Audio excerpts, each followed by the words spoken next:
Meu irmão, minha irmã, quantas vezes Deus já falou com você e já falou comigo, não é mesmo? Quantas vezes a gente já orou uns pelos outros? Oramos juntos, né? Quantas vezes isso já aconteceu? Quantas vezes a gente já esteve cantando louvores, hinos de adoração? Quantas vezes levantamos nossas mãos? Quantas vezes a gente se encontrou na casa de Deus? Esses meses que a gente está aqui sem poder ir à casa de Deus, né? Quantas e quantas vezes a gente já esteve aqui nesse momento de culto? As coisas têm acontecido. Nós temos muitas e muitas lembranças dessas coisas que nós temos feito diante de Deus. Nós temos visto as pessoas fazerem. Estamos em atividade. Quantas e quantas vezes isso já aconteceu? E quantas vezes nós já fomos confortados por Deus? Palavra que veio animar o nosso coração num momento difícil. Quantas e quantas vezes nós já fomos exortados? Palavra que veio para nos corrigir, né? Puxão de orelha. Quantas e quantas vezes? Quantas e quantas vezes nós já tivemos aquela coisa de um milagre que estava sendo necessário e a gente estava ali buscando e Deus realizou um grande feito, um sinal maravilhoso. Quantas e quantas vezes a gente já viu a bênção do Senhor alcançar uma pessoa, uma família ou a igreja? Quantas conquistas Deus já nos deu? A nossa vida é assim, a gente vai se lembrar e vai pensar, né, que isso já aconteceu várias vezes. São coisas que já se repetiram. É um círculo que acontece na nossa vida. E existe uma palavra chamada círculo vicioso, que é quando aquele fato vem novamente e acompanha, né, repete alguns padrões de acontecimentos.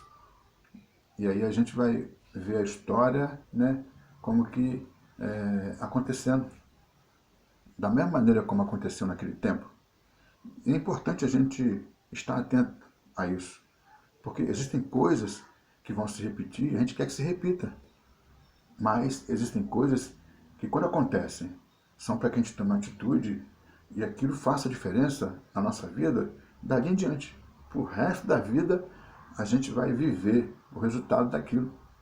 É muito importante que a gente pense nisso. Deus, ele age, e ele sempre age com um propósito.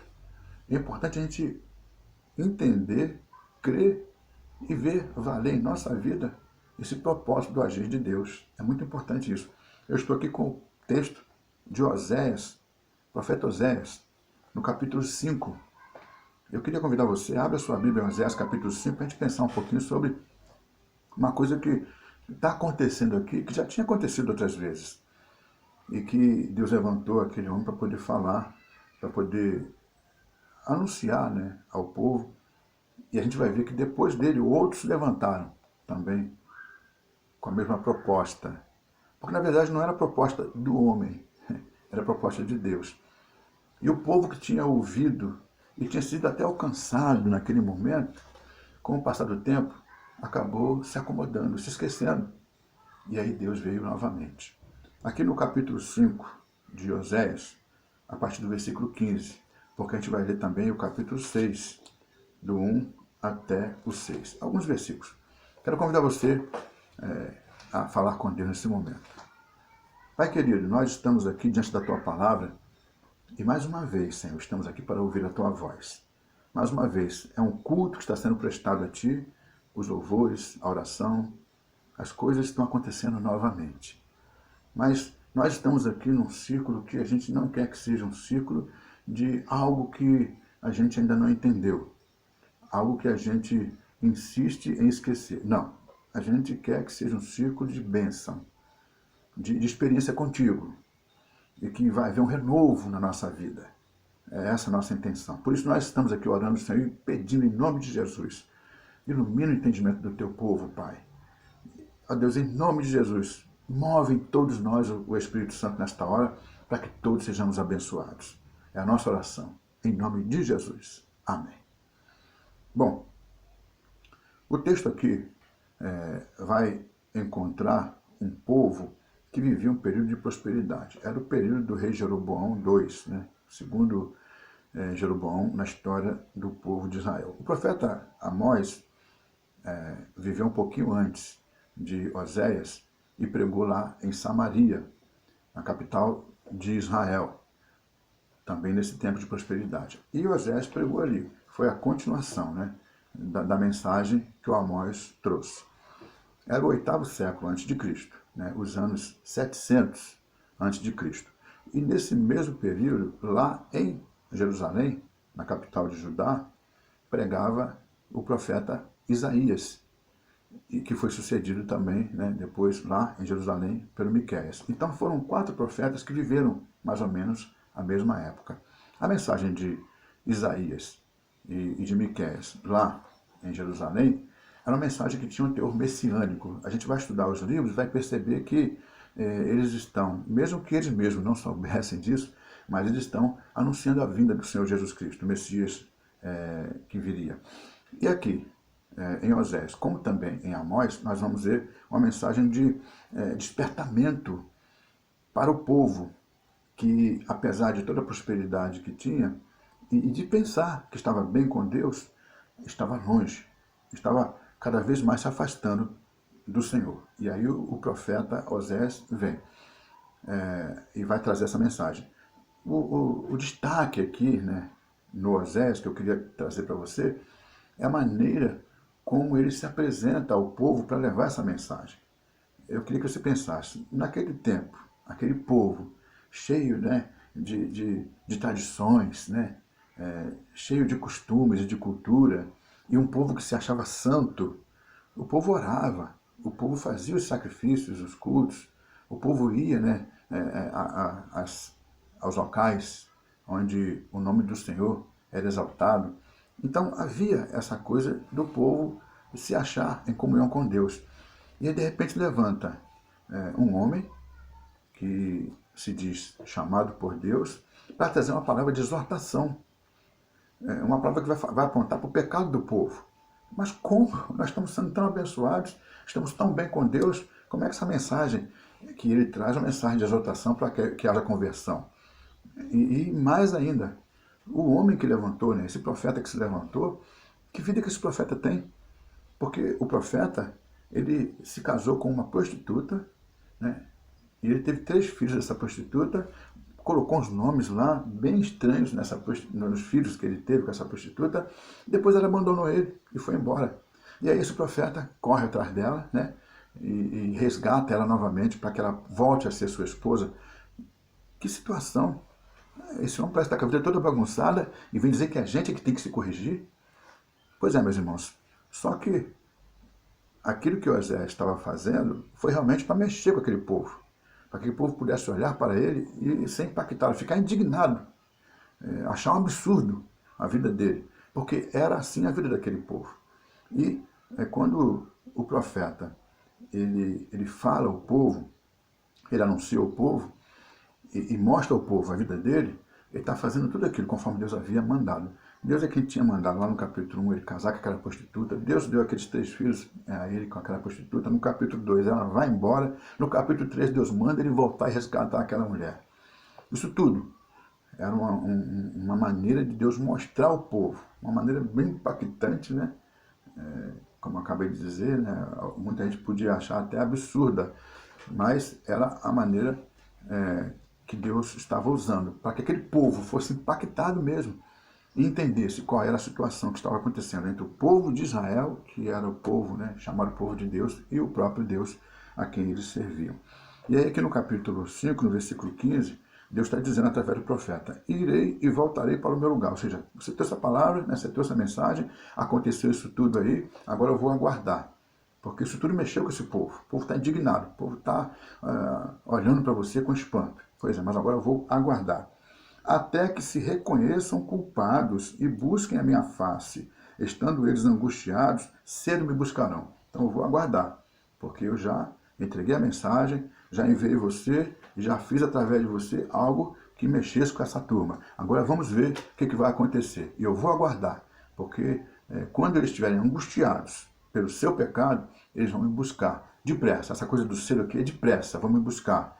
E vão dizer, né, no capítulo 6, o versículo 1, É o que o povo vai dizer. Vinde e tornemos para o Senhor. Ou seja, esse povo vai se voltar para mim, porque ele nos despedaçou e nos sarará. Fez a ferida e a ligará. Depois de 2 dias nos revigorará. Ao terceiro dia nos levantará e viveremos diante dele. Esse final do versículo 1 e o versículo 2 mostram uma palavra profética de algo que vai acontecer. O povo vai falar uns aos outros, vinde, tornemos ao Senhor, buscando essa restauração, buscando essa cura, buscando que Deus, no primeiro dia, no segundo dia, no terceiro dia, em algum tempo, ouça o clamor deles, os perdoe e os restaure. Mas como assim? Porque o povo estava bem, estava tudo, prosperidade, saúde, paz, o povo se achava santo. Como é que o povo iria ter essa restauração se não precisava, se estava tudo indo bem na vida deles? É porque eles também não teriam essa conversão aqui naquele momento. A conversão deles iria demorar. E também, quando essa conversão viesse, seria porque eles já teriam chegado ao ponto de passar pela doença, pela ferida e pela destruição. Ou seja, a conversão deles só viria depois que o juízo de Deus fosse derramado sobre aquela nação. A mensagem do Oséias é uma mensagem que vai impactar o povo, mas que o povo vai permanecer endurecido. Aquela mensagem não estava tendo efeito no coração daquele povo. E aí Deus está falando com eles. Vocês estão endurecidos, e o juízo virá sobre vocês. E interessante aqui no versículo 3, o povo fala, conheçamos e prossigamos em conhecer ao Senhor. É um apelo do povo já convertido. E nessa palavra, como a alva, a sua vinda é certa. Deus vai atender. Deus virá e nos socorrerá. Isso aí não tem dúvida. Mas o texto continua. Ele descerá sobre nós como chuva serôdia que rega a terra. Essa palavra serôdia aqui é uma coisa fundamental no entendimento do que está sendo dito aqui. Porque a palavra serôdia, ela vai referir-se a algo que vem tardiamente. A chuva serôdia, houve o tempo da chuva e não chovia. Quase no final do tempo da chuva é que a chuva caiu. É como o fruto. Tem o tempo daquele fruto e você olha e as árvores não estão dando aquele fruto. E aí só no final, quando a gente pensa que estaria acabando o período daquele fruto, é que vem o fruto. O Senhor está dizendo, olha, eu virei, Aquele povo crê que eu virei, diz que eu virei, e eu virei mesmo. Só que eu virei num tempo tardio. E por que eu virei num tempo tardio? É porque o povo está esperando que vai ser abençoado hoje, mas não vai ser só amanhã. O povo está buscando a Deus na esperança de que vai ser curado hoje, mas não vai ser curado hoje, vai ser só depois. O povo está pensando que hoje vai vir a prosperidade, vai vir a saúde, vai vir a paz, Mas não, nada disso virá agora, só virá depois. É um tempo que o povo pensa, mas está demorando muito, está tardio isso. Realmente vai ser assim, mas por quê? Porque a conversão do povo também é tardia. A audição do povo em dar atenção, receber a palavra e colocar em prática também se demora muito. E por causa dessa demora, dessa busca ao Senhor, o resultado dessa busca também vai demorar. Irmãos, nós precisamos estar atentos, porque Deus tem falado ao nosso coração, dia após dia. Como eu falei no princípio, a gente ora, a gente busca a Deus, e Ele está sempre presente. Mas, às vezes, a gente acaba não deixando que aquela palavra de Deus ela tenha efeito na nossa vida, conforme deveria. O louvor edifica, mas às vezes não está trazendo a edificação que nós precisamos. É importante a gente atentar para isso. Nós estamos num período, passando por apertos aí, que todo mundo está passando, e a gente está aí também, junto. Mas graças a Deus a gente está presente aqui. Mas às vezes, até nesse trabalho que a gente está fazendo, a gente acaba deixando para depois. A gente acaba não participando. A gente podia enviar uma oração, mas não envia. A gente podia enviar um louvor, mas não envia. A gente podia estar presente ali às 7h30, mas a gente não está presente. A gente podia preparar aquele momento, aquele horário, para poder fazer esse culto e deixar o resto, Mas a gente está ocupado com outras coisas. É importante tomar cuidado, porque isso já aconteceu em tempos antigos. Era lá na casa de Deus que Deus falava, era lá que tinha o louvor que edifica, era lá que tinha o ensino, Era lá que tinha a oração. E às vezes também aconteceu lá da gente se demorar em atender aquilo que Deus estava propondo para a nossa vida. Hoje, o que eu estou aqui para trazer para você é isso. Não se demore mais. Não se demore mais. Não deixe que isso se torne um círculo vicioso. Que nesse momento você esteja recebendo aquilo que realmente é a proposta de Deus para a tua vida. Que você nesse momento esteja realmente entendendo o que Deus está falando contigo e crendo. Veio essa pandemia, né? Ali foi o profeta naquela atitude ali da mulher adúltera e dos filhos com nomes estranhos. Acontecem coisas assim, né? Talvez na sua casa, talvez no seu ambiente de trabalho, talvez até na própria igreja. Coisas aconteçam para que nós possamos nos despertar, né? Ser impactados e voltarmos para o Senhor. E o que na verdade que Deus quer fazer, né? Aqui o versículo 6, pois misericórdia quero e não sacrifício. E o conhecimento de Deus mais do que o holocausto. O holocausto era o sacrifício do animal que era colocado ali sobre o altar. Deus está dizendo, olha, eu quero que vocês me conheçam.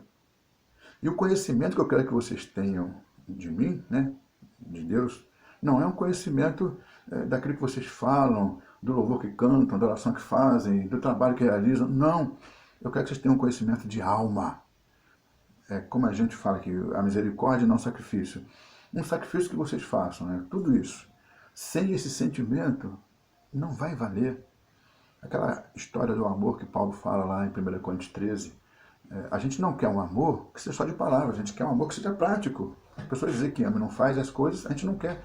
Mas a gente também não pode querer um amor que seja só de prática e não seja de sentimento. A pessoa faz uma coisa que é um gesto de amor, mas ela precisa fazer uma coisa que está no coração dela, que ela sente.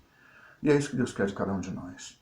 Quando você e eu estivermos, né, cheios desse Espírito Santo que a gente está falando tanto tempo aí de buscar, esse sentimento vai transbordar em nós. E aí, os ventos contrários não vão nos balançar, não vão causar danos em nós. Qualquer situação que o inimigo queira trazer, ele não vai achar brecha, porque nós estamos realmente tomados pelo Espírito do Senhor. A palavra vai ser palavra de poder na minha boca e na tua boca. A oração vai ser aquela oração que Deus vai mover em mim e você. O trabalho realizado vai ser aquele trabalho que eu e você amaremos e nos empenharemos ao máximo para realizar. Porque nós temos esse espírito. Porque nós não vivemos um ciclo vicioso de Deus falando e a coisa não tendo efeito. Não, nós fomos alcançados. Aquilo que Deus falou chegou ao meu coração, ao teu coração. E agora estamos vivendo esse conhecimento do Senhor. E ele não virá ainda, ele já veio, já está presente. E o poder dele já está em mim e em você. Essa é a palavra de Deus, para o meu coração, para o teu coração. Que você creia nisso, que você viva isso. E que a gente veja o resultado disso na vida do povo de Israel, do povo de Deus, da igreja. Porque nós hoje somos esse povo, o povo do Senhor. Que Deus te abençoe em nome de Jesus.